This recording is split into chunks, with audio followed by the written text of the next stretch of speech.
Hi, good morning, everyone. Welcome to AWS User Group Coimbatore. Today we have two very much interesting session on two different services in AWS. With that said, I would like to welcome Bhuvanesh on Share My Stage. I would like to get started with Bhuvanesh topic. Hi, Bhuvanesh. Nice Hi. talking to you. Thank you for extending your time on Saturday to present your session. So the stage is yours. Please go ahead. Thank you. Oh, great. Hello, everyone. Good morning. So let me present my screen. Let's get started.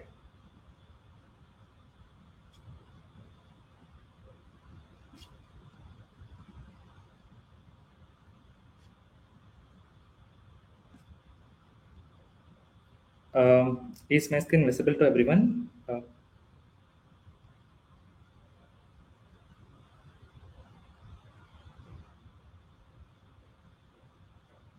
Raghav, can you add my screen to the presenter mode? Yes, yes, it's visible. Okay, great. So today we are going to take a look at it. What is Amazon Inspector and what is the benefit of Inspector?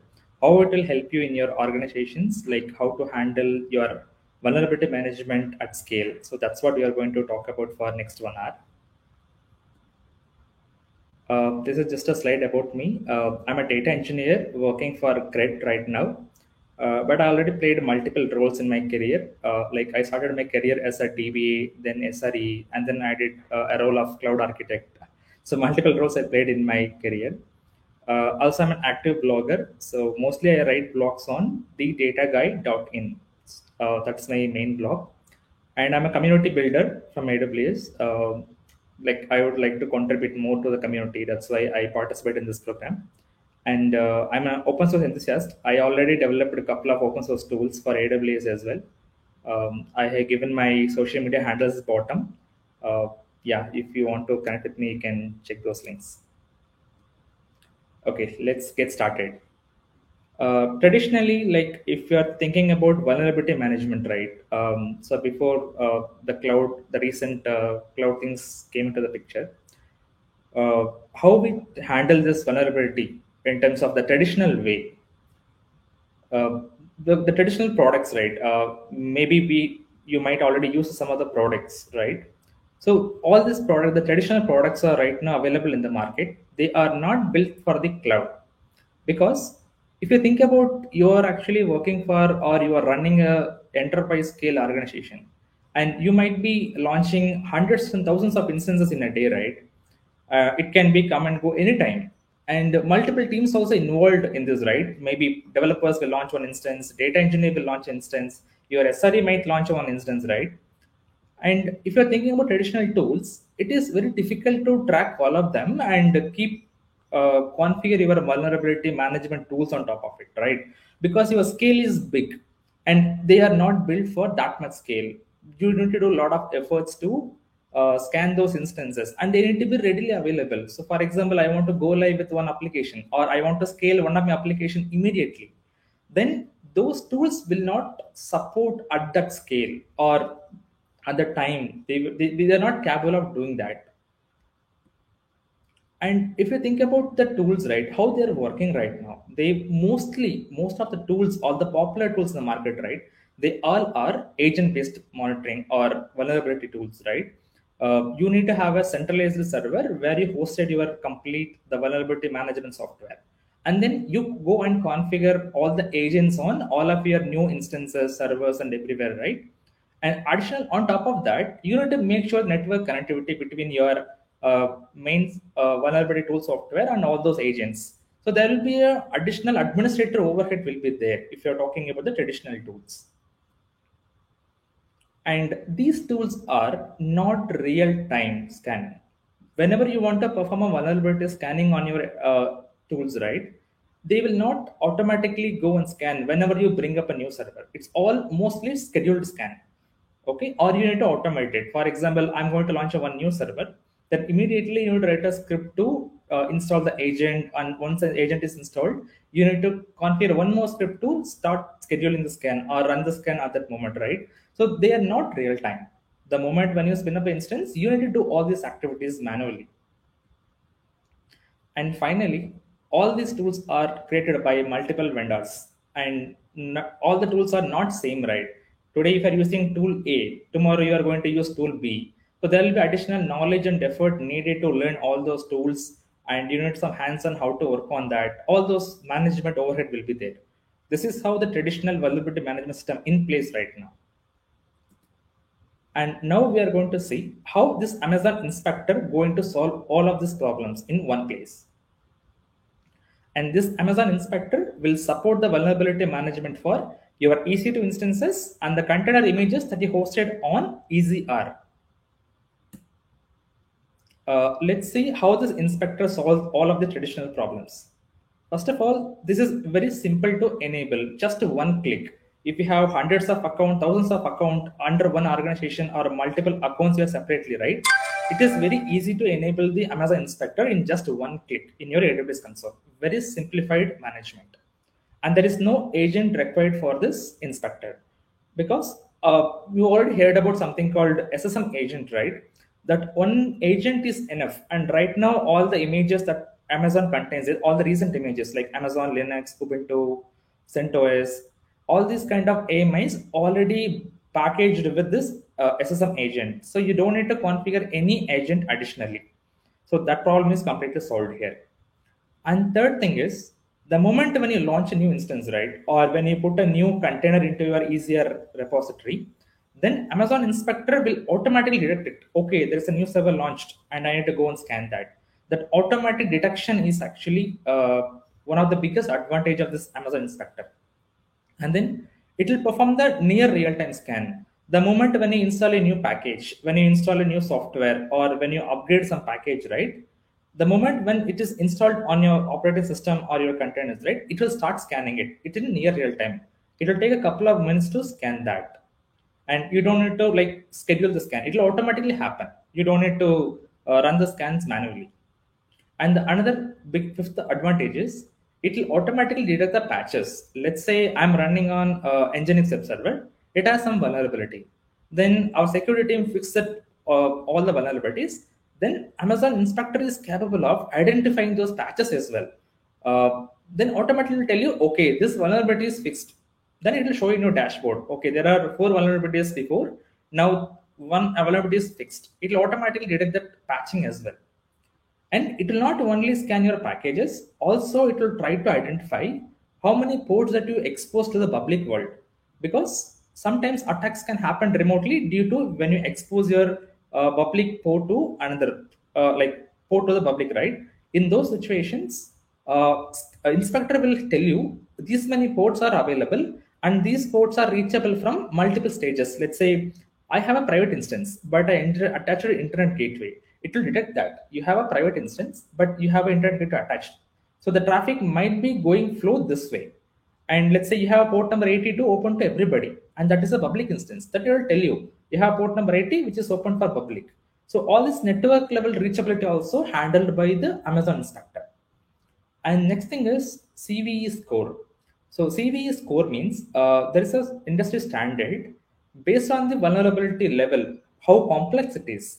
The industry provides a score for that from 1 to 10. We have a separate slide for this. I will explain that in upcoming slides.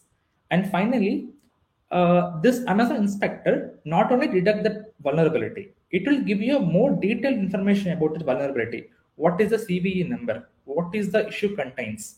And how do we solve it? All those informations bundled with your inspector itself.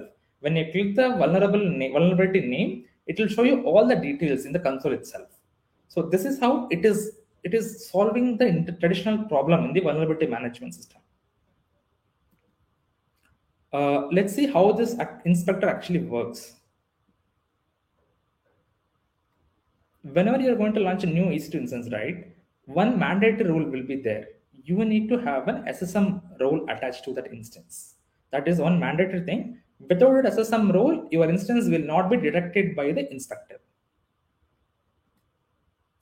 And once you provision the instance, right, then it will automatically detect that instance. Okay, how many instances got newly added? It will automatically detect that instance and start running the scan. The scan might take a couple of minutes only. It won't take more time. What it is going to scan? It will scan your operating system packages. how many libraries you installed and everything. Also, application level packets also it can scan. There are like 7 languages supported right now. For example, Java, Go, Python, PHP, all those language packages can be scanned by the inspector. If you have any module installed in that package, right, they can detect that this particular module have some vulnerability. So application level vulnerability also can be identified by the inspector. And finally, it will collect all those information and it will verify with the Amazon's own managed vulnerability database. It is not exposed outside the world, but they will try to compare. Okay, these are the packages are installed and these are the vulnerable packages available in the database system. They'll compare both and give you the result. And finally, in one console, you will have a more detailed comprehensive report where you can see instance level, vulnerability level, AMI level vulnerabilities. In one place, you can see the one comprehensive report. And you can export these reports to your S3 bucket as well. And finally, the another big advantage is you can integrate with this inspector with multiple other tools. For example, AWS is having Security Hub and Event Bridge services, right? We can use these services to integrate with Amazon Inspector to automate some workflows. Let's say I want to send some notification whenever my inspector detects a new vulnerability. Then you can go for Event Bridge. So whenever the scan completes, it detects any vulnerability, then the tool will fire to Event Bridge. Event Bridge will send the notifications or whatever workflow you want to do, right? That can be automated by in this flow. Okay, let's say how frequently Amazon Inspector update their vulnerability database. So here you can see the right. This is the details that you can see from the Amazon Inspector console. The moment when you click any vulnerability that is showing in the inspector, it will show you the details about the vulnerability. It starts with the vulnerability number.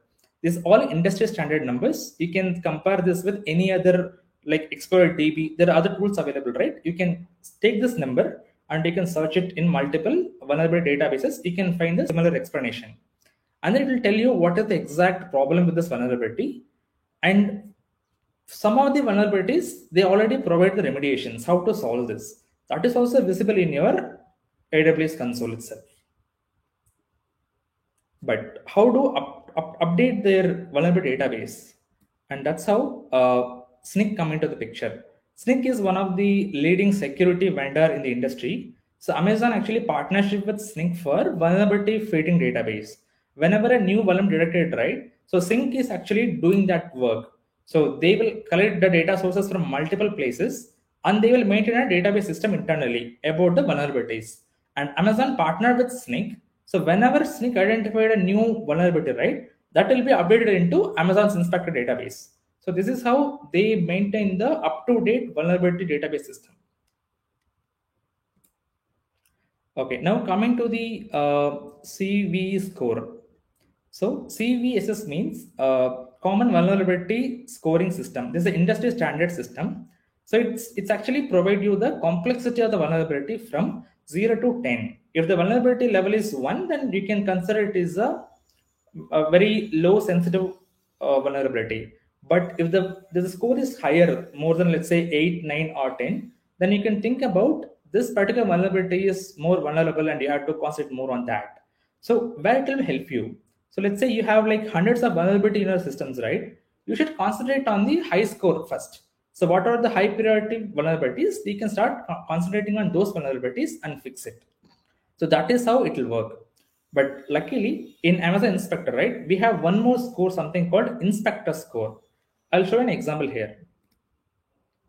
So in your console, right, you can see this kind of example. Let's say the CVSS score is 9.8. According to the CV score from the industry, they are telling this vulnerability is very highly exploitable and they are giving the score as 9.8, which is very high, right?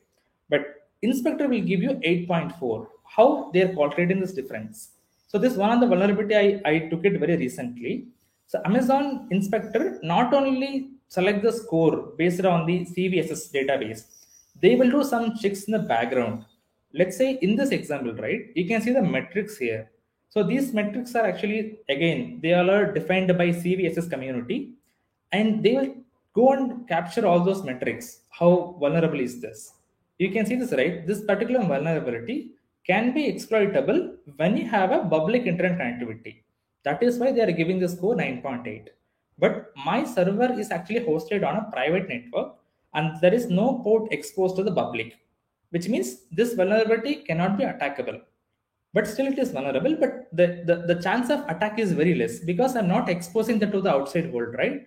Then it will mention this. So this particular attack type is only local, which means nobody can connect through remote and start the execution. That is not possible.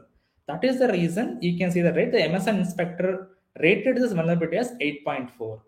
Now we can think about it. Okay, now this vulnerability is little bit lesser vulnerable comparing with other vulnerabilities. That is how you can identify the CVE score versus inspector score.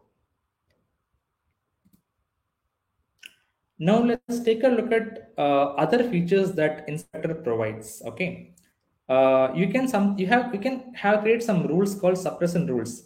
Let's say for example, I'm exposing port number 80 and 440 outside the world because nothing vulnerable. I want to run a sample web application. It has to be open to public, and this particular scanning is always throwing. Okay, you have a medium level vulnerability. Your port number 80 443 exposed to the public. Amazon Inspector will read it and tell you. But sometimes it is noisy if you have more number of this kind of public ports open, right? And you are sure that okay, that is not harmful. It is okay according to my organization. It is acceptable. I don't have any vulnerability on this port number. It is okay. Then what we can do? We can create a rule. If any port numbers between 80 and 90 or port number 80 and 443 or what are port number that you want to skip from your identification, then you can create a rule. It's not only for port number, it's for anything like, okay, I don't want to show any vulnerability that is based on this particular package. Let's say I don't want to show any vulnerability in my console that is based on Apache package. You can create a filter like that. Then whatever you are considering as a high priority vulnerabilities, right? You can concentrate on only those things, which is actually a benefit of using this. And then you can start exporting the historical report. Okay, Amazon Inspector will maintain the records for up to 7 days. Let's say if it's already closed, I have 100 vulnerabilities today. Tomorrow I'm going to fix them, and the status will show it is fixed. But that data will be available only for 7 days or 10 days. It will not be available more than that. Then what you can do if you want to maintain a historical report for this, right? You can export this data from the inspector console to S3 bucket, and you can control the Amazon Inspector on the account level. Let's say I have 20 accounts in my organization, but I don't want to enable it on all the dev environment. It is okay. So only like, let's say I want to enable only for 10 accounts, then you can enable it. And even one more filter will be there. I want account A and B should be scanned for only EC2.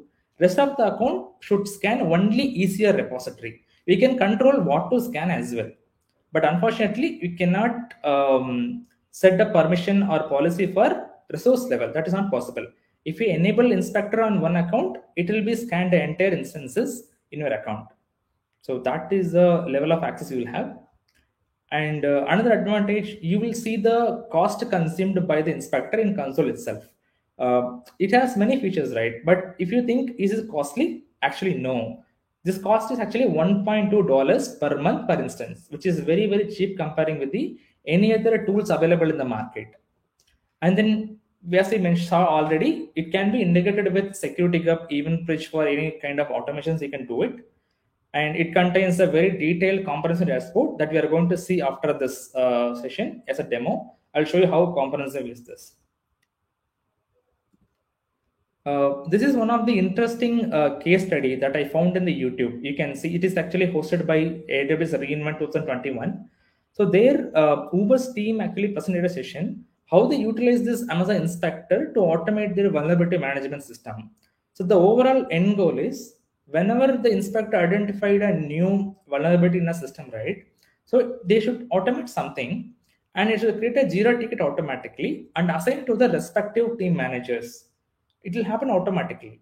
And when you apply a patch, right, then the ticket should be automatically closed. The entire workflow is already automated in Uber's environment. This is a sample architecture diagram, how they did it. So if you start from the left-hand side, right, you have an EC2 instance and it will be scanned by Amazon Inspector. all the scanning will be tracked as API calls in CloudWatch. Everything, whenever you scan and what vulnerability identified, everything will be available as a API call in your CloudWatch. Then what you can do, you can actually call the get findings API from CloudWatch and identify whether you have any vulnerabilities or not. This brought automated by the Lambda function. Lambda will keep polling the Amazon CloudWatch and try to identify is there any vulnerability reported during the scan. If it identified any vulnerability, right, then they will call an SNS topic, sorry, SQS topic to send some notifications or start the flow. Their automation started from that point. Then they are storing that vulnerability information in a database, which is DynamoDB. Then they have some internal service that will do the whole automation work. But the whole automation work depends on the SQS speed. That's how they automated it. And whenever you patch that vulnerability, right, then again that also can be identified from the API calls. Now that will be processed through the whole automation service. Then your ticketing system will be automatically closed. Okay, this vulnerability is fixed. Now I'm going to close the ticket. The entire flow is already automated. So this is one of the interesting case study identified. If you want to see, I have given this the title here. You can watch it in YouTube. It's already available. Okay, let's quickly jump into a small demo. I will show you how to use Amazon Inspector. Also, on top of it, you can actually use something called AWS Patch Manager to patch your vulnerabilities. So just a demo we are going to see now.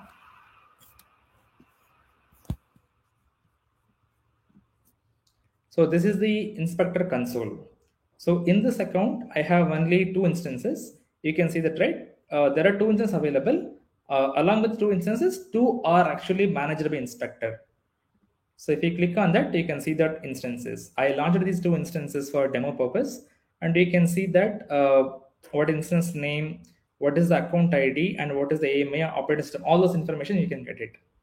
If you can go to the left hand side, you can filter the vulnerability based on instance wise. Also, you can filter by vulnerability, filter by container image, by repository, everything you can see. But for ease of use, I always do this. I just click on the vulnerability by instance. Here you can see every instance has how many vulnerabilities that you can identify it. So right now, all those vulnerabilities on these instances, right, I already fixed it by using the patch manager. But still, there is no vulnerability right now. How do I know is any vulnerability available before the status?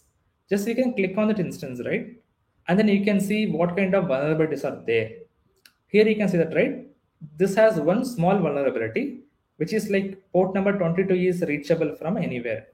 So it is just checking network scanning part. It is performing that. And you can see that, right? The port number 22 can be reachable via internet gateway.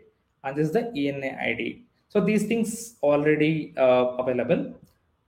And if you want to see the vulnerabilities that is already fixed, that you can go and filter by closed. You can see there are like around 15 vulnerabilities that is fixed recently and just 1 hour before when it is fixed. That also you can see that.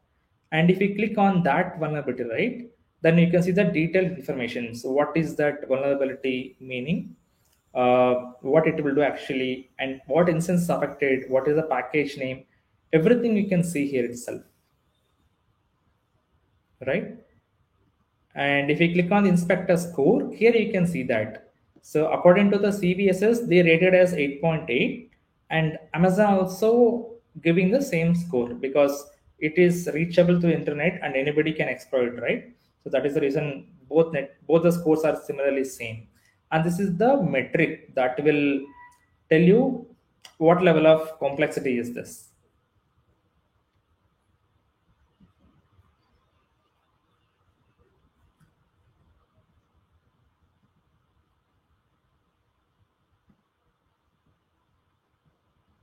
So if we click on the show all, this will tell you like the status of the complete vulnerability available right now in your system. Like whether it is patched or not patched, everything you can see here itself. And if you go to all findings, then you will have an option called export findings. So what this will do, you can actually export these vulnerability reports based on some filters. For example, I want to export all the vulnerability that is already fixed. then click on close. And if you want to filter by specific instance or specific vulnerability, that you can do that. So if you filter by any specific instance ID, you will see that. Let me quickly show you that.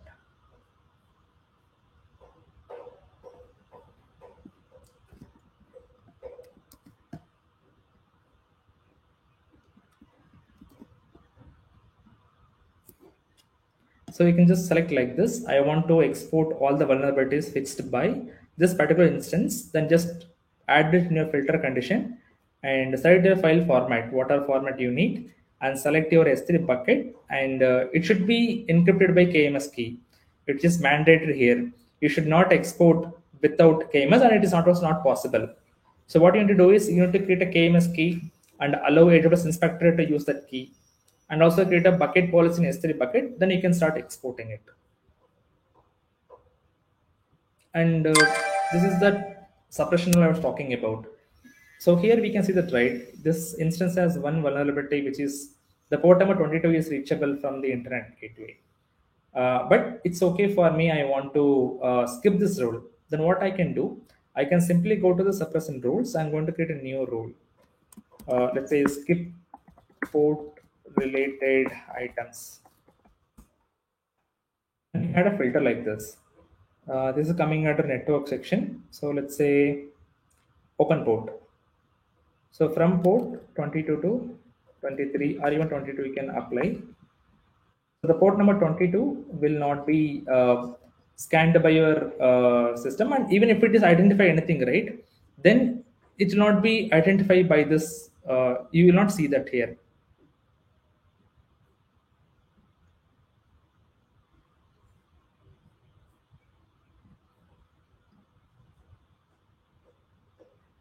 So here you can see that, right, it will not show you that particular vulnerability because we created a new filter. It will automatically go and skip any vulnerability that is related to port number and specifically 22.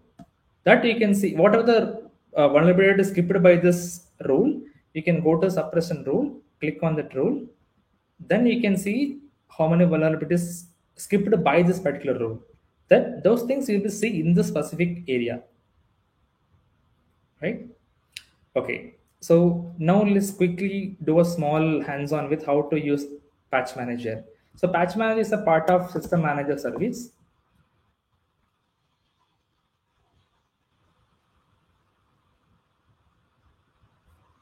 And there's a condition here. You should not apply patches on all the packages. So Amazon Patch Manager will only support the softwares or modules installed via Package Manager. Let's say you have some repository, right? Either IM repository or Debian repository. If it is installed via repository, then only it is able to patch it, because that is the place it can go and scan. Okay, I have a updated packages here. Now I can go and fix it. So you cannot fix a custom installation package that you installed in your system. That is not possible. So just quickly go to Patch Manager. So here you can just click on, once again, I went to a different. So click on the Patch Now button. Either you can schedule it or you can do it on demand basis. So here I'm going to patch on demand basis. So just click on the Patch Now button. And what do you want to perform here? So this patch manager has two capabilities. One, it will just do the scanning, what are the packages installed and what are the versions available on those packages. It will only do the scanning of those packages, and it will tell you how many packages are not up to date or not filling the or not fit into the compliance perspective. They will tell you this information. Or you can do, okay, scan it. Also you can fix those vulnerabilities. That also you can do it. So for that, we need to select the scan and install. It will fix that vulnerability. And this option, some kernel level packages, right? Let's say you are running on kernel something XYZ version and you are going to upgrade the kernel. So this kind of package upgrades needs a reboot. Then you need to select on this. How do you want to reboot it? Or just apply the package, but don't reboot right now. Or you can apply the package and you can schedule the reboot here. Then it will automatically reboot on the time itself. You don't need to do it manually. So this schedule will take care of that. So here I'm going to select reboot if required. And here you can select how many instances you want to patch. Either you want to patch all the instances, or you can filter the instances by you can manually select, or you can give a tag for that. So those filters are available. So if you mention a tag, right, let's say I'm going to mention env equal to prod. So now what are the instances having this specific tag will be patched, or you can select the instances manually like this. Just go select the instances that you want, and all this patching logs, right? What are the session happening behind the scenes? All those logs will be captured and export into the X3 bucket. Now just click on the patch now button, and it will start patching it. It will take a couple of minutes, depends on your number of vulnerabilities available in your system. Then it will be done in a few formatters. For my experience, generally this patching will be done in few minutes or sometimes few seconds as well.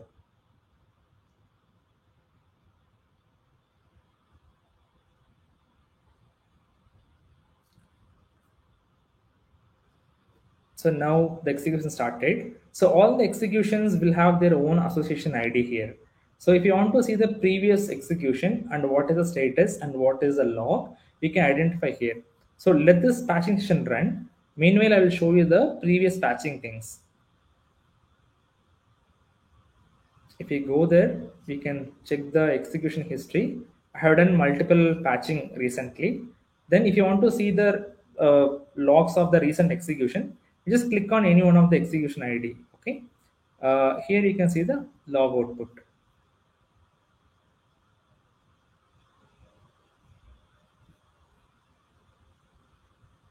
So while installing the packages, if you see any errors, right, that also captured. So what is the failure thing, why it is failed, all those things we can identify here itself. And what are the packages got installed, those things also will be available here. But this particular section will give you like only 48K lines of logs. If you want to download the complete log, you can just click on the download button. It will take you to the S3 bucket where the logs got stored. Then you can see the complete log. But in console, you can see the up to like 48,000 lines here. Sorry, characters, not lines. So these packages got installed during the patch. Now let's see what happened to our patch. Okay, the execution successful. So now if it is any vulnerabilities, right, this execution will fix that patch. Now how much time it will take to reflect? Now I ran a execution, right? I did a apply patch. Now how much time it will take to apply in your patch manager console? But this actually depends on like your system load as well. In general, in my understanding and my experience, within 5 to 10 minutes the status actually updated in your inspector console. But sometime it took 15 minutes, up to 15 minutes to reflect the change into your patch manager console. So this is how you can actually patch it. Some patches required config changes. Let's say you identified a vulnerability in your Apache web server, and the fix is you need to do some configuration changes. Those things can fix the vulnerability, and those things you have to do it manually. The patch manager will not fix that because it is a config level changes. Only the upgrades or it can be fixed via downloading or upgrading the package, then the patch manager will do it. But any config level changes required in your operating system level or package level, right? Then the patch manager will not do that. Those things you need to do it manually. That is not supported right now in the patch manager system. That's all from my end, folks. If you have any questions, you can post it. I'm happy to answer a couple of questions.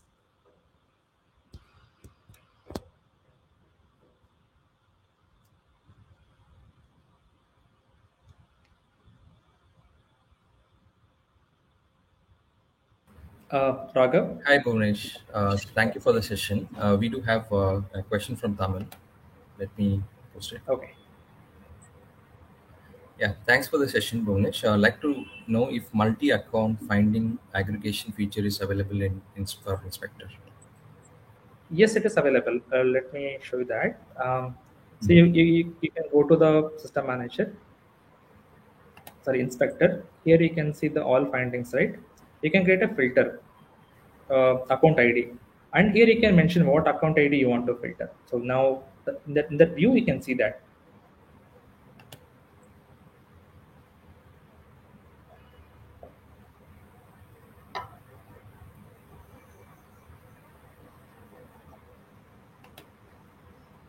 Does that answer your question? Yeah, yeah. I think yeah, it answers the question. Thanks, Tamil, for the question. And yeah, we don't have other questions from the chat. But in general, like general questions I have. So when do we start investing time in like prepping this kind of setup? Like if we are an early adapter in AWS, or should we run multiple loads in AWS? Then we need to start thinking about this service. What is a good time for any company to use this particular service? So I would recommend you can start now itself, because I show you Hmm. that, right. It is not that much costly. Hmm. One instance you're going to pay for just $1 per month. If you have Hmm. 100 instances, right, it will be $100. It depends on your use case. And if you have Okay. like 100 instances but only 20 are production, Hmm. then you can just pay for the 20 instances by attaching that SSM role properly. That you can control Okay. it. But yeah, it is cheaper solution. You can do it anytime. Okay. Okay. And the other question, for example, if a company has multi-cloud strategy, and is it a way that we have our deployments running in a different cloud, but if I would like to use the inspector in AWS, so is it worth to have the scans done in this AWS instance and deployed in a different cloud? Like how it is better? Because most of the time, like either existing cloud strategy or existing application signed up, uh, definitely there are some good like inspectors available outside AWS as well. So, what is a like a top three or maybe the top one item that we need to consider to use inspector, either using an other code quality or inspector services, and also in the multi-cloud strategy. So the biggest advantage is that is the first one I explained in the session. So that Mhm. the thing is like you don't need any agent. You don't need to configure all those things to scan your servers or containers, right? Mhm. It'll automatically pick it up. The moment when you launch a new instance, right, it'll automatically pick it up. That is one of the major advantage Mhm. where the security team can save a decent amount of time for doing Mhm. these things. Yeah. And later you can go and fix it. But immediately it will tell you how many vulnerabilities are there in that instance. Because we Okay. can see in our experience, right? Developers will go and launch it. They might Mhm. or might not know about these things, right? So in Yeah. those things, it will be very helpful. Since it is at, maintained at the account level, so if you are expanding your cloud capability to many teams, Uh, it's still covered.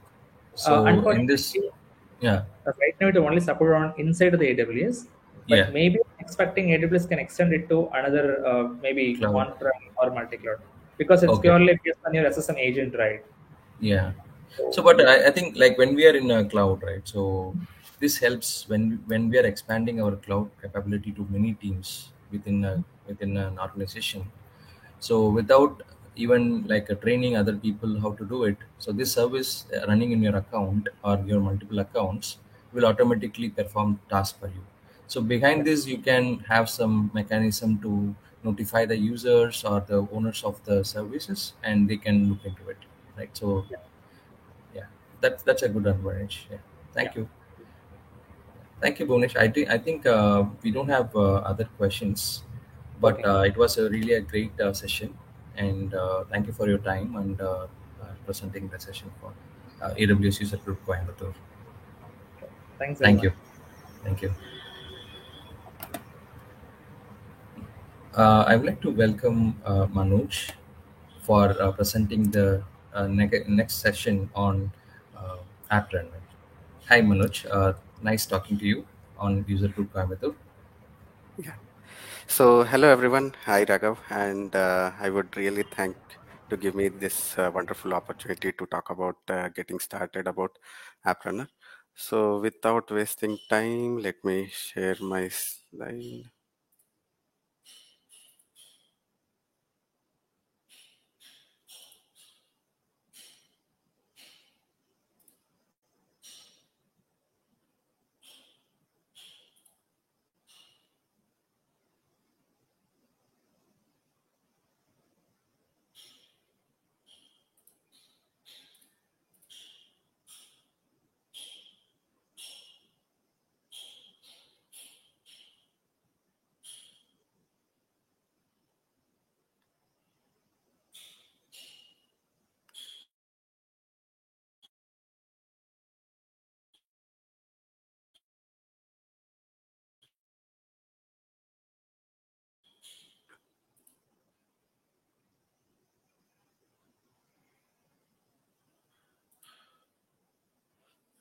Yeah.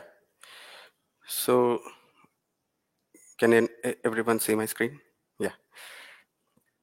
So this session is all about getting started on AppRunner, how AppRun is configured in AWS, and how the networking is set up, and what are the benefits we will get from AppRunner, what is AWS shared responsibility, and how deployments are managed. So let's start. So hello, my name is Manoj. I'm currently working as DevOps architect at Shellcode. And from our Shellcode, like we follow these practices like cloud consulting, DevOps, data consulting, and cloud managed service. We also operate from 3 different locations. And recently we got select partnership. So let's start with the problem or challenges. Like what are the current challenges hosting a web server or a API server on EC2 or container? So first thing is, in order to build a static web page or a API or web server, right? We need to have a infrastructure, which means like we need to have VPC, we need to have subnets, we need to have route table, and configuring all those things will take some time, which business will not wait. Second thing is container orchestration, where like if you see Mesos or Kubernetes or OpenShift, right? These are like beefy tools, and in organization or in community, right? Very few people will have expertise on this. And let's say if something gone wrong in those container orchestration or something like that, then you will have to support. Which means like if you have Istio or something like that, right? Like if something goes wrong, then you have to support, and you have to research on that issue, and you have to fix it. And along with that, like you will have interoperability problems. Next is patching. Patching container environment or Kubernetes environment is bit difficult, and most of the customers will not do patching. To be frank, like most of the customers will not do patching on this. And vulnerability assessment on is a very gray area on container, and very few folks will concentrate on this vulnerability assessment. Like we will have vulnerability assessment on top of containers, but on the platform level we will have less focus usually. Next comes the granular pricing. Like let's say you have a environment ready, let's say you have a container ready, and you have multi-tenant environment, and to calculate the pricing for each tenant will be always difficult in case of Kubernetes or something. So what is AppRunner? AppRunner provides highly abstracted and a simple managed experience for running web application and API hosting. So let's see the evolution of the AppRunner, like how AWS came to this AppRunner. So initially, like we had EC2 instance where major portion of the shared responsibility was owned by customers, and there was no deployment out of the box, and we have to pay for whatever we have provisioned as a resource. Next comes the Elastic Beanstalk. Then same, it was same, like a major portion of the shared responsibility was owned by customer.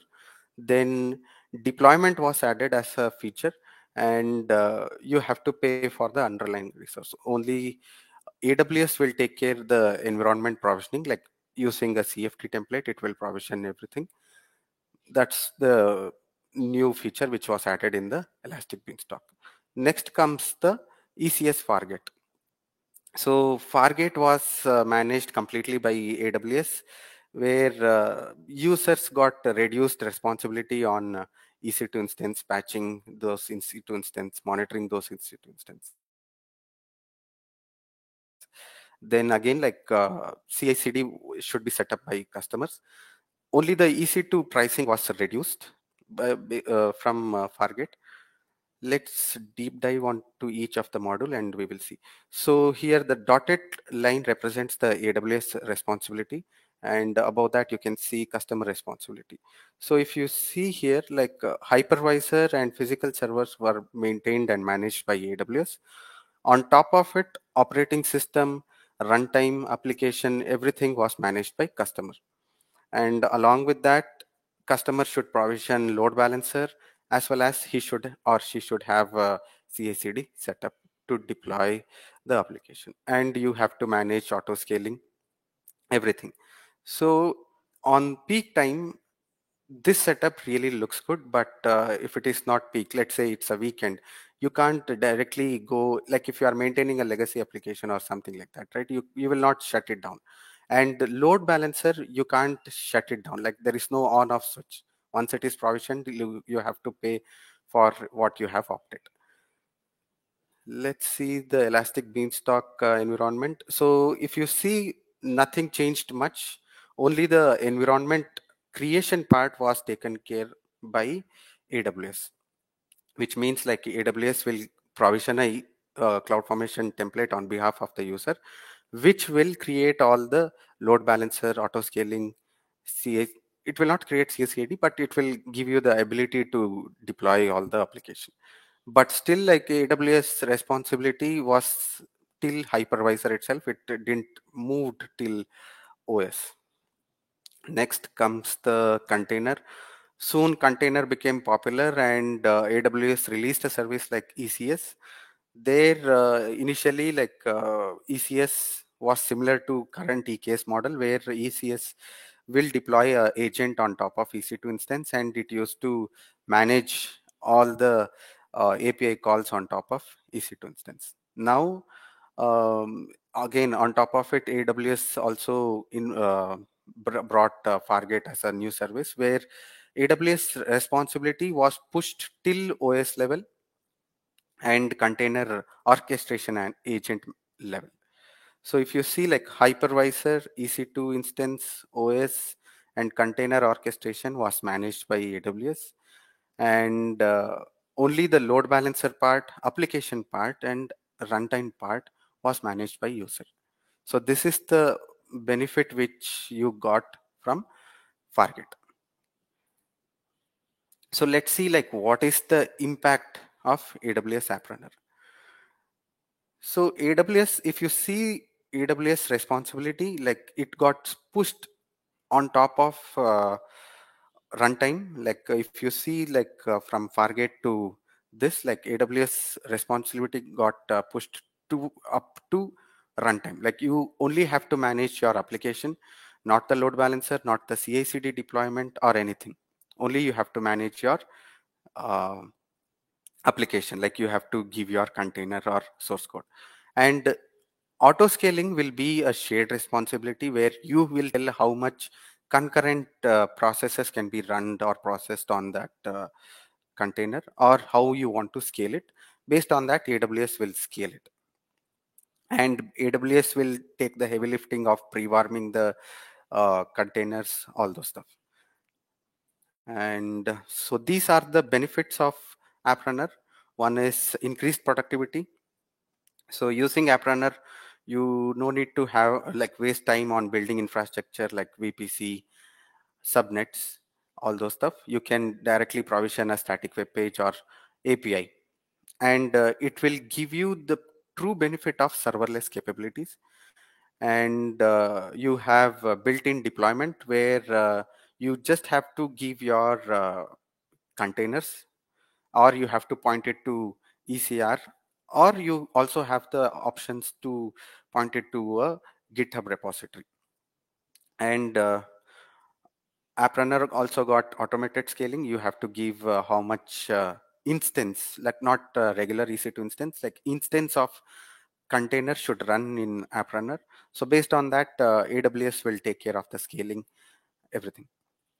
Next, App Runner is secure by design, which means like each application you deploy on App Runner is isolated and encapsulated in its own environment. So many of the folks like will have a lot of questions on this. Like we are deploying an application on what to say, Fargate, and we we are concerned about whether our application is isolated or not. If you see entire apps, Fargate is like deploying a container on Fargate, like it will encapsulate your application as a one, and there will be no sharing, or all the security aspects will be managed by AWS. Next, on top of it, App Runner also gives you the integrated observability feature, like where you can monitor your application, your HTTP status, as well as your what you call it, um your logs. Like you can also monitor deployment logs, container logs. Also, like you can check the events of the upstream, like whether it's scaling or whether it got deployed or anything got changed on that. And also with that, like AWS also gives you the ability to integrate the app runner with X-ray.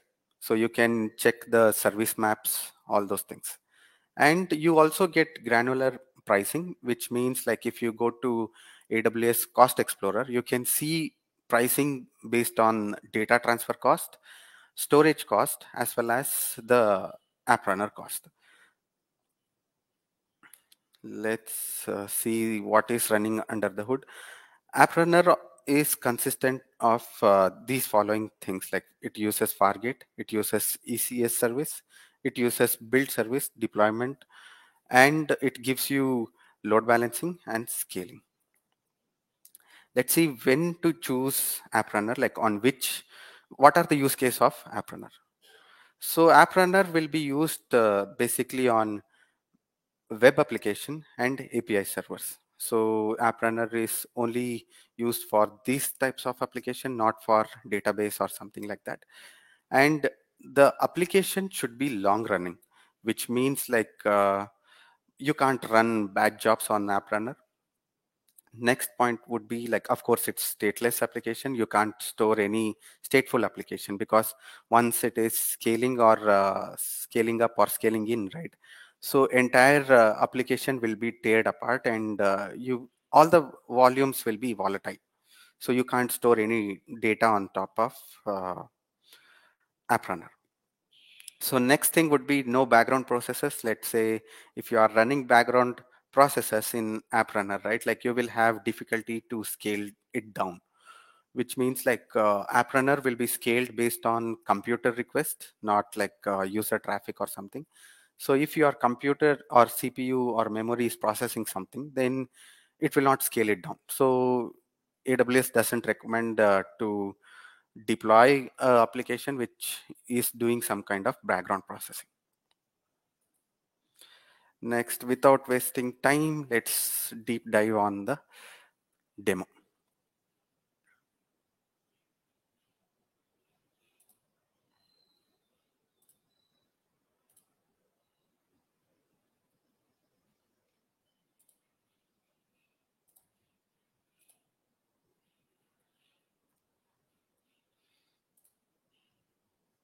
So I have created my GitHub repository, and it's a private repository, and I am trying to deploy a Hello World application, which has, yeah. So it has a small coding, like we are just publishing a message using a name which is passed as an environment variable. And along with that, we have requirement.txt just to showcase how the build works in App Runner. Next.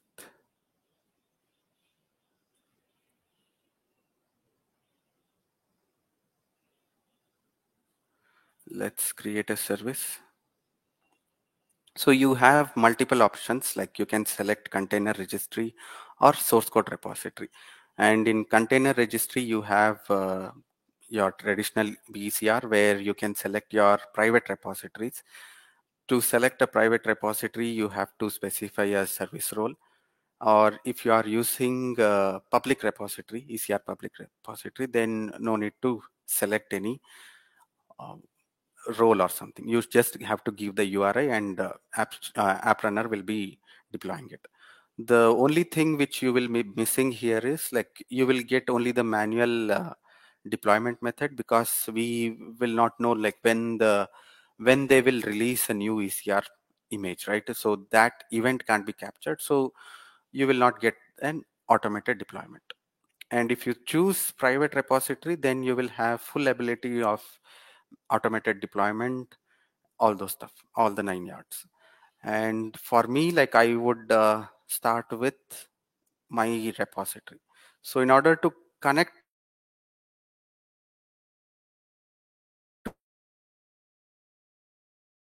to GitHub, so AWS uses something like AWS connector.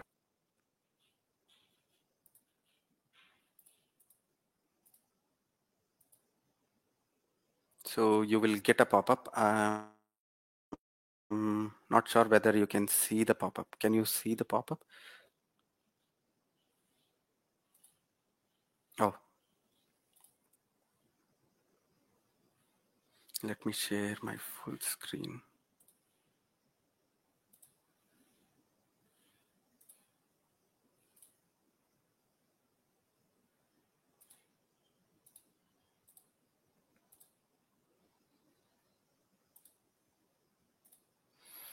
So you will see a pop-up like this once you click add new connections. So you have to give your connection name, like say runner1, then just hit on next. So automatically your connector will install a connector on your Git repository, and you will be ready with it. And here you can select the repository, and you can also select the branches. Let's say if you want to deploy all the application only based on development branch or something like that, then you can select it here. In this case, I would select automatic deployment. Just click next. Next, select the runtime as Python, because I'm using Python. Then here you will add the build step. Pip install.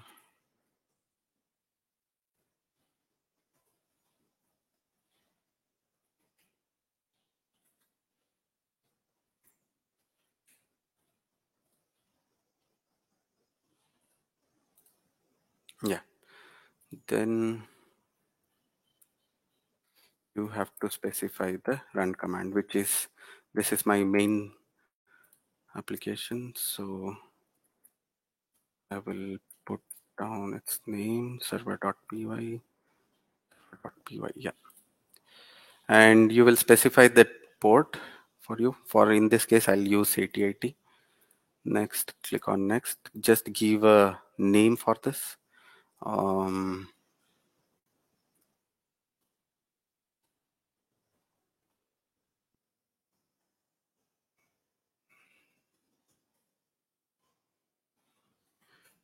Lack of better term, I'll give hello world. And here you can add environment. Let's say if you have database connection strings like URL, all those stuff. In my case, I'll add my name here so that it will use this name and it will display in the application. So here, when it comes to auto scaling, you like by default, you will have 100 concurrency requests, which means your one instance of app runner, which means one Docker container, can run, like we will assume that it can run 100 requests, and minimum it starts with one Docker instance, then it will scale up to 25 instances. Like if you don't want to do this, like if you don't want to use default configuration, you will can create your own configuration. I'll create like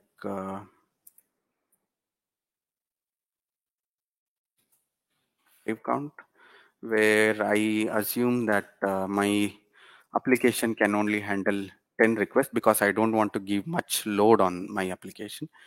And minimum it should be scaled to 1 and maximum I'll add it as 5. Okay. So once it is added, then here you can mention your health check URL. Then you can use your own KMS keys. Like if you have a different CMK, right, you can bring that as well. And yeah, this we will go next. Next, click on next. Once it is clicked, you will get into a review page. Then hit deploy. So once it starts, right, like you will get a pop-up like create service in progress, and you will see a domain, custom domain, which is created by AppRunner, and the status will show as operation in progress. And along with that, I said, right, like earlier I said regarding something like observability, right? So here you can see all the event, like once your app runner is created, right? From there you can see all the event, like whether it is in created state or failed state or what it is like that. And here you will get all the deployment logs. So once deployment started, then you will see all the logs here. So until this get processed, we will switch back to the PPT.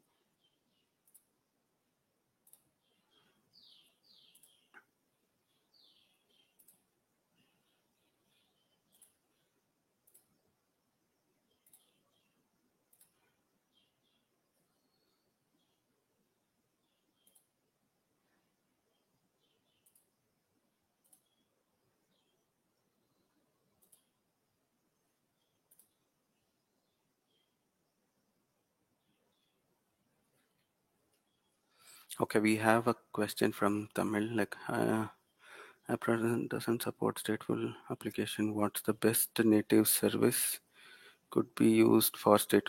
So if you have a stateful application, right, like let's say you want to store some states, then you can use the, DynamoDB for that. And stateful application is not meant for scaling purpose. Like then you have to do a combination of AppRunner as well as ECS, something like that. Or you can store all the states in DynamoDB. That also you can do.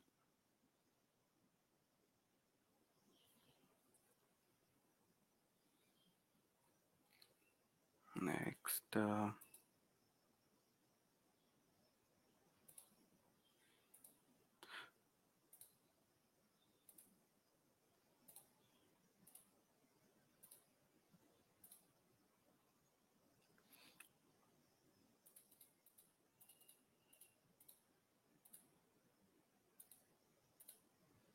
Yeah, can you see my screen now?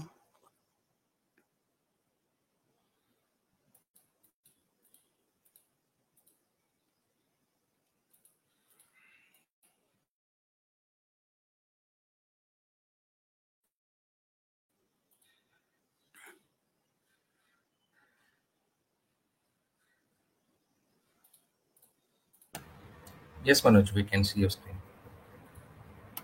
Okay, so till the app runner is getting created, like we will discuss about pricing. So AWS gives you 3 pricing examples. So these are the examples. Like let's say if you want to deploy a development or test application, it would cost $5 per month. Let's say like development application will run only when it is used. Like you have a feature where you can stop or start the app runner, and development workload will also not see any multiple peak loads, right? And it will not run any multiple instance of itself. So there you will be charged for $5. And if you have a lightweight, low latency, not low latency, latency sensitive API, then it would cost you around $25 per month, where your application will not scale or scale up or scale down. Like if you see a gradual scale or stagnant flow of traffic, then this model will suitable for you. And if you want to have a high volume, low latency production workload, then it would cost you around $102. Yeah, it's just an example. Like if you want to process few more, like here we have taken an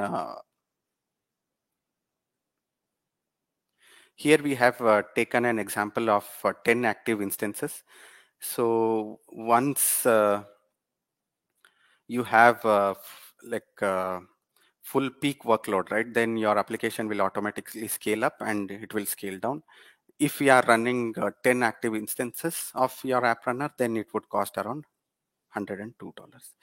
Let's see next question from Tamil. Like, thanks for the answer within.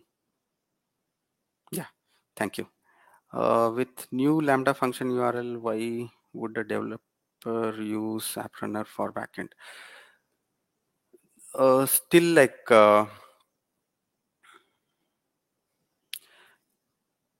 yeah, it's a good question. Like, in Lambda, you will not get, by default, you will not get a deployment feature, first thing. Next thing, like, you can run your container in Lambda function, like you have the option that, but you will not have that observability, all those stuff when it comes to this. And yes, Lambda will, like you can't create multiple instance of your Lambda. Like if you hit a choke point, you have to extend your what to say, Lambda memory or CPU, right? You can't scale it up and down. That is one thing.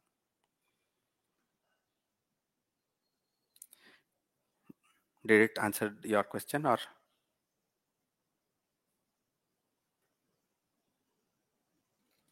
Okay. Next,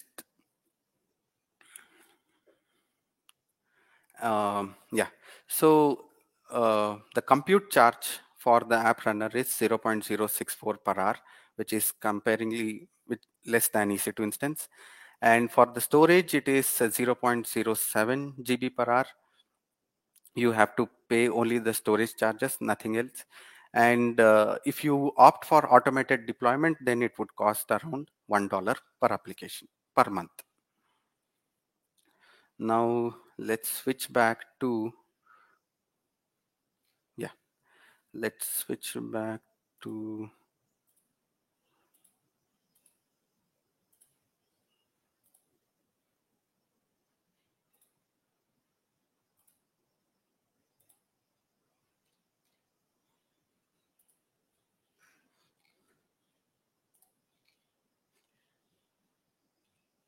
hmm.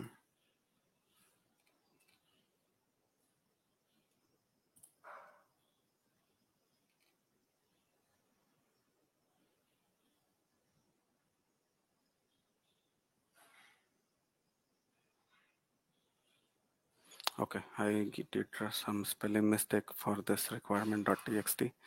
Let's start again.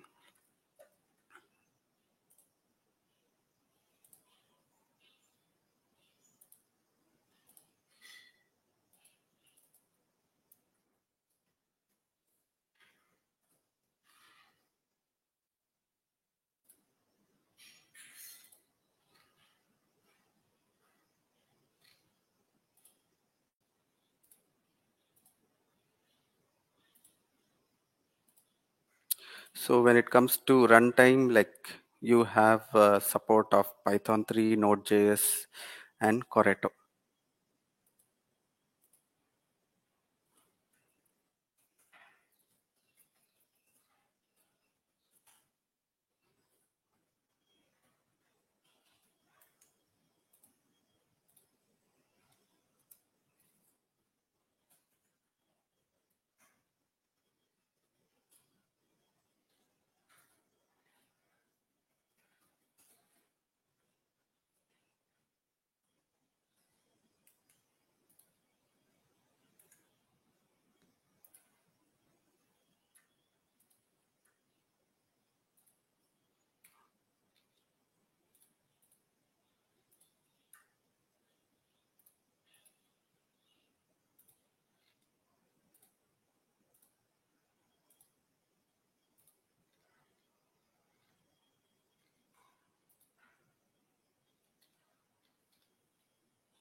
Let's give it a minute.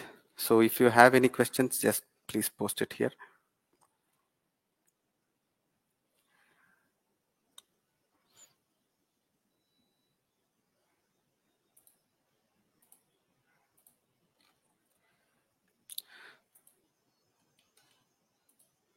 So,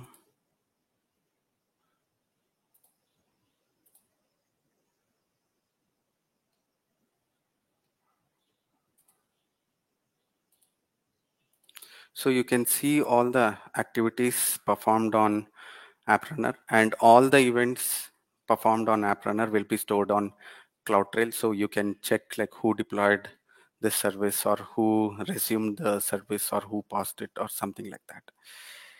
Next.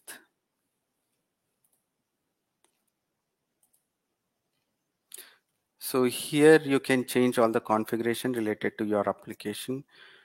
Like you can change environment variable, all those stuff. But yeah, and currently AppRunner also supports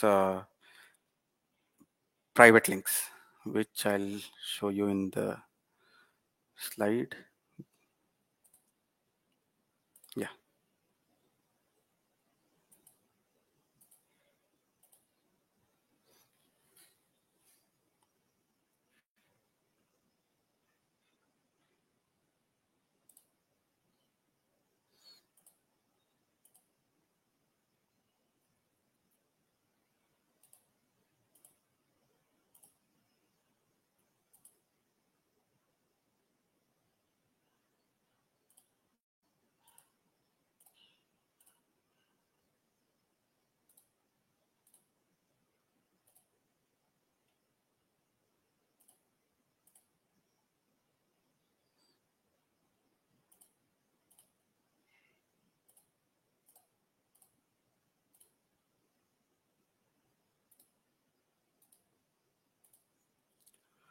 Yeah. Can you see my screen?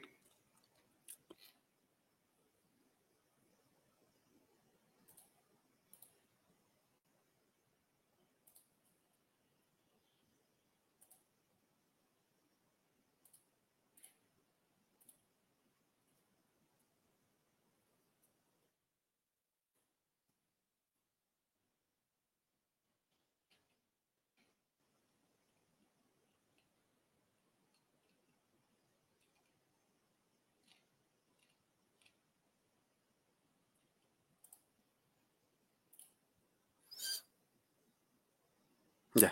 Let's see what are the extra features which is provided by AppStream. Sorry, AppRunner. So AppRunner also supports private link, and you have the option of pause or resume the non-prod workloads. Let's say if developer are using some sort of non-prod workloads and to test their application, right? They can start or like pause or resume based on the testing. And you can also bring your own domain, like you have to give your domain, and you can link your custom domain to AppRunner itself. And AppRunner will do all the heavy lifting of SSL certificate provisioning, renewal, everything. Let's see whether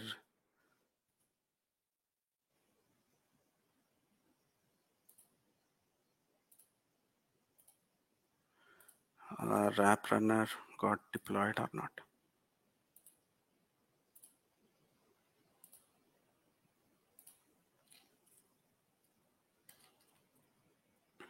Okay, can you see my screen?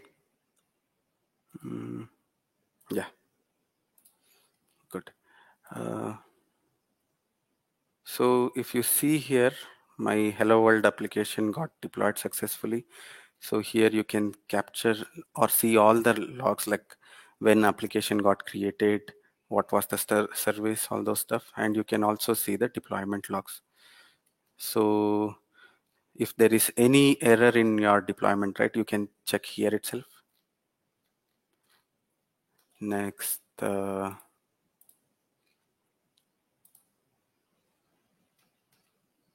once you click this, you will see something like, Manoj, we couldn't see that AWS screen.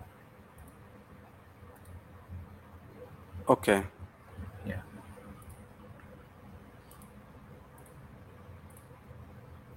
Okay, sharing again. How about now? Yes, it is visible. Okay, perfect. So as you can see, like Hello World application got deployed, and now the status is showing as running. And here you can see all the logs, and here you can check the deployment logs, like what got installed in your application, all those stuff. And if you hit this URL, you are seeing something like hello Manoj. Right now, let's change that. Let me show you the feature of automated deployment. So if you edit this file, and I will change this hello to A. Okay, and let me commit it. Yes, it's got committed. And if you see the app runner dashboard, right, automatically your app runner will trigger the deployment and it will start building. So this one more thing, like this feature, you will not get it in Lambda, right? That is one more thing. And if you see, it got started. And all the deployment in app runner are blue green deployment. So your existing application will run until all the health checks are clear. So once the new deployment kicks in, and if it clears the health check, then it will swap the environments.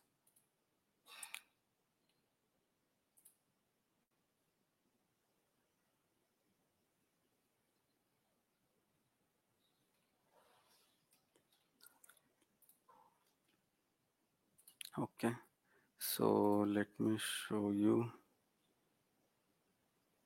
Okay, both are pointing to same. Mm.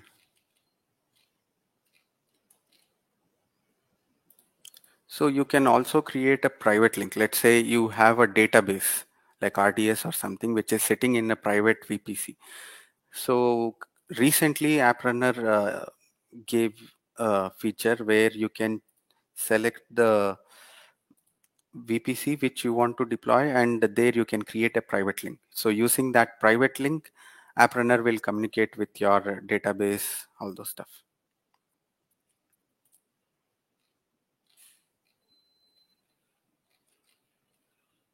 Yeah. So here, if you see, like I have created one network and I have named it and I have added into this VPC, and it is getting deployed in this subnet. So if you see, I'm going to resume it. Okay, let it take time. Meantime, we will create a public repository itself.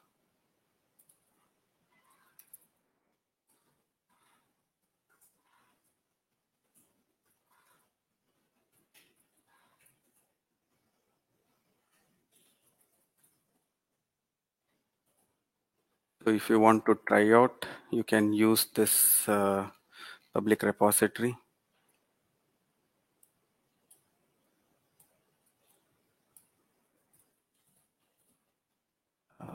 Yeah.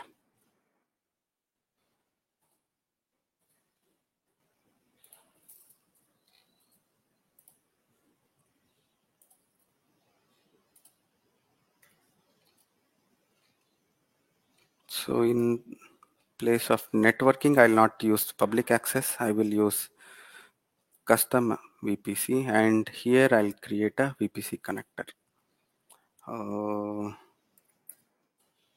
Connector 1, I'll select the VPC.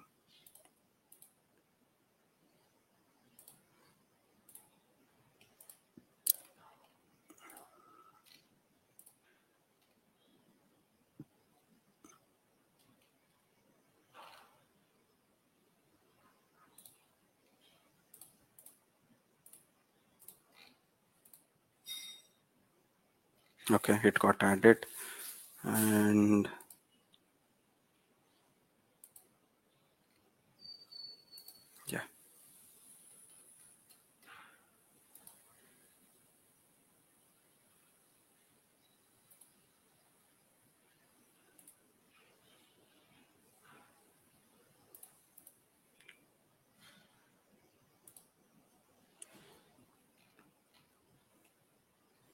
So it started a deployment.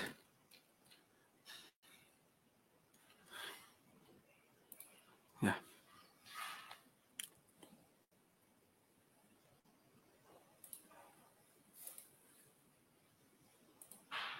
So if you can see, like previously, like we changed the code, right? Automatically it got updated here. Now you are seeing Hey Manoj instead of Hello Manoj. So this is the feature of automated deployment. But still it is checking the health check. So still it is in progress.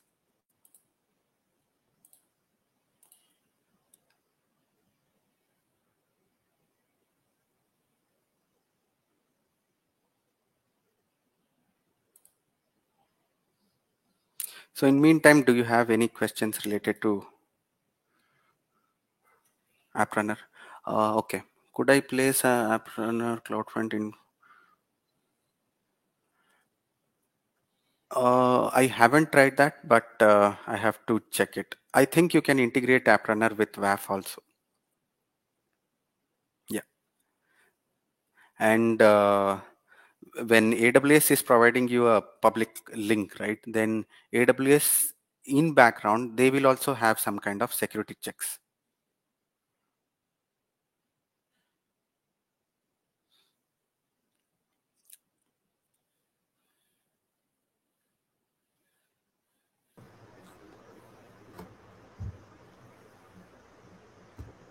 Uh, Thank you, Manoj. So, Tamil, do you have any more questions?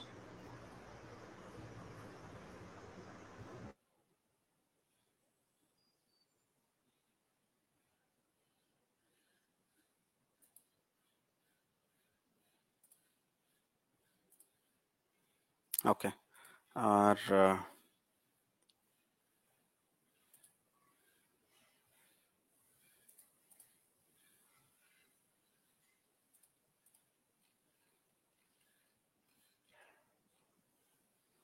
yeah, if you see this application, it got deployed in our VPC, not in our VPC, like it will be deployed in AWS VPC, but the NIC cards will be provisioned in our VPC. If you go to EC2 dashboard,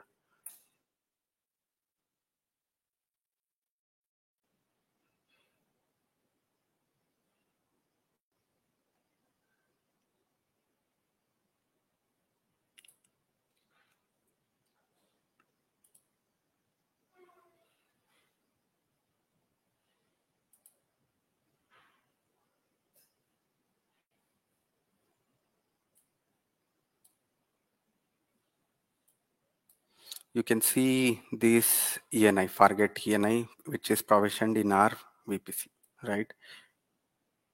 In this VPC and this subnet. So using this, it will communicate to our private database, all those stuff.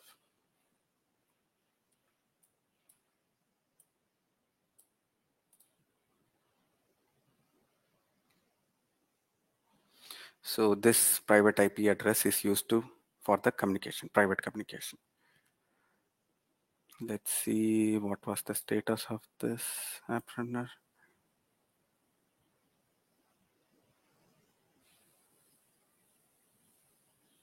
Yeah, still it is provision.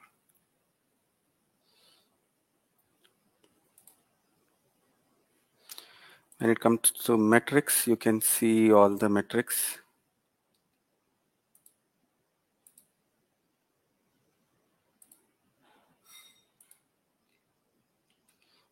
Still the service is not ready. Okay.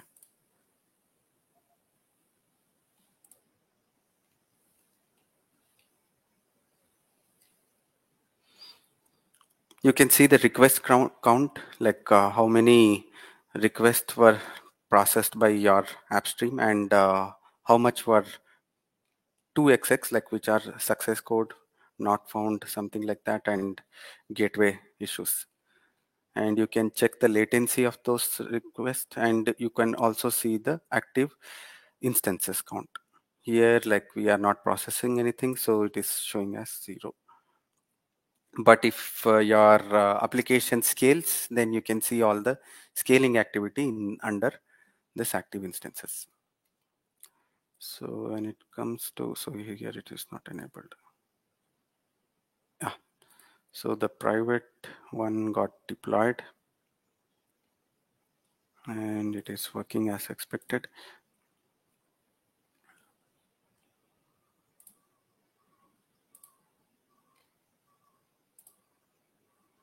So here you can also enable X-ray tracing, where you have to install X-ray packages on your container so that can create service maps, all those stuff on the CloudWatch dashboard. For time being, I haven't created those service maps, but you can add all the X-ray packages on the container itself so that you can see a beautiful service map, like how each application are interrelated,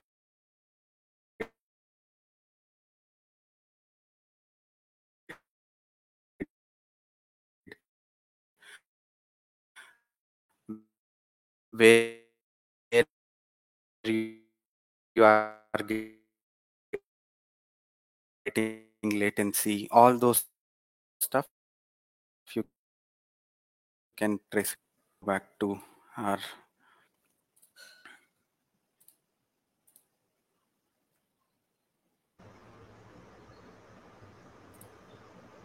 PPT. Yeah.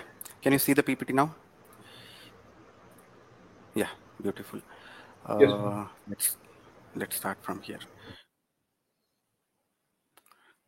So what are the takeaway from this session? Like first is you can see all the roadmaps under App Runner. Like currently, App Runner doesn't support code commit directly to be like which can integrate and it can process. You can see that coming, and you can get a beautiful workshop on under this URL, like where you can get your hands dirty and perform some really good labs on this. And you can also use this sample Git repository to do all the app runner. So thanks for everyone for spending like 40 minutes with me. And if you want any doubts related to DevOps or app runner or anything, you can post it on this LinkedIn, or you can directly send mail to my official mail ID. And if you have any questions, now it's a question time. Thank you, Manoj. Yeah. So, guys, if you have any questions, kindly post it in the YouTube channel.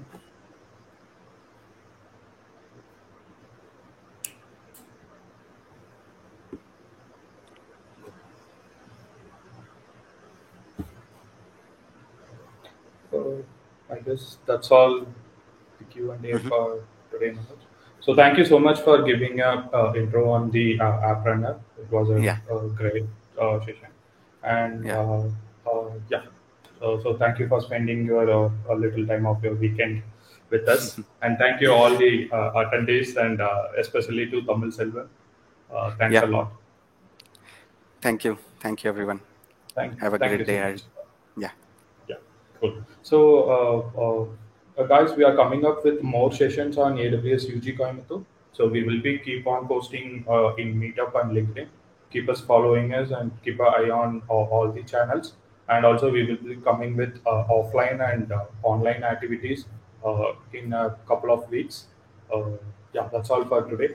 And special thanks to Bhuvanesh and Manoj and all of you guys. And thank you, Raghav, for hosting us today. Thank you all. Have a good day. Bye.